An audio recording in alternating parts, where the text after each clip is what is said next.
my father was a railroader, but he maintained all our food on the acre of land.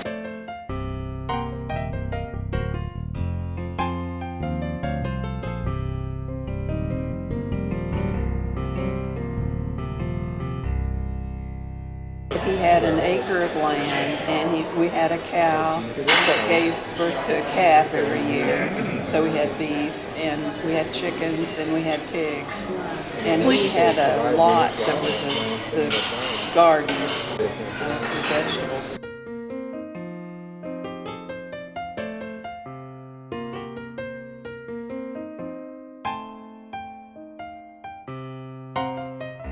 One Thanksgiving, I was a freshman in high school going to Brookville, which was 20 miles west of my family's home in Salina, Kansas.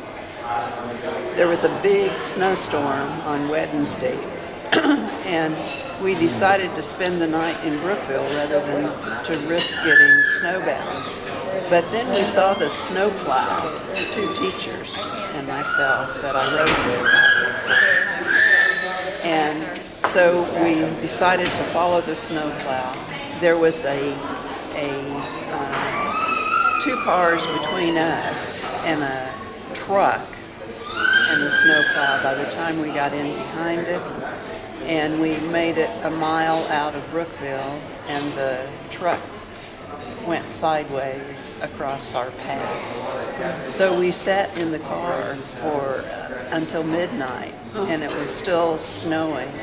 And a trucker behind us got in the car with us to keep warm, but he started telling stories about how people exhaust got covered by the snow and they died, and that we may have backed up onto the train track which paralleled the road. And so he talked us into walking a mile to a farmhouse where another high schooler lived.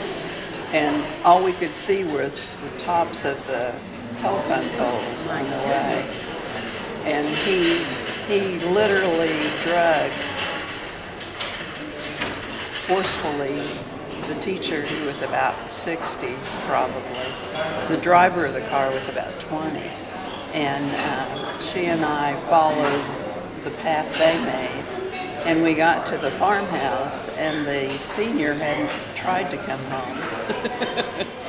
A young man that I was infatuated with, but his elderly father to me at the time was there and gave us a pot for the night under the bed so we wouldn't have to go out in the snow again. The same trucker, I said, "My feet are freezing," meaning cold, and so he ripped off my shoes and started massaging my feet. So it was a really interesting experience. The young teacher's new husband was frantic about where we were, and he drove out on Friday and rescued us from the farmhouse. But we played canasta and cooked by firelight because the electricity was out. This guy had no phone. Or if he did, it was down. It was down. All the electricity was down. How about your cell phones? My goodness. No cell phones back then. Where was your mother? She was frantic, but she couldn't get out of her house either. About what year was that? Oh my goodness. It would have been, 46. no, let's see, I was a freshman and it was 1952. In 1952, we also had an ice storm. I imagine it was an area-wide storm. Royanna. The best Thanksgiving was when we had John instead of Thanksgiving dinner.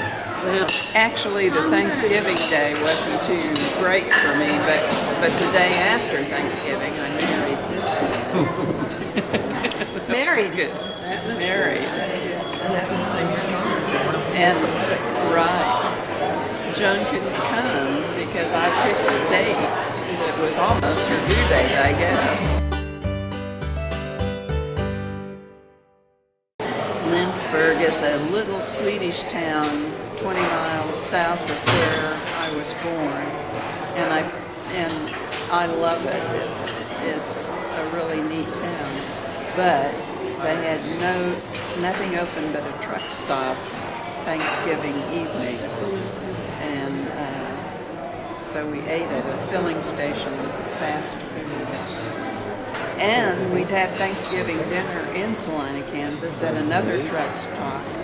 But it was a full restaurant that had luscious pies and cakes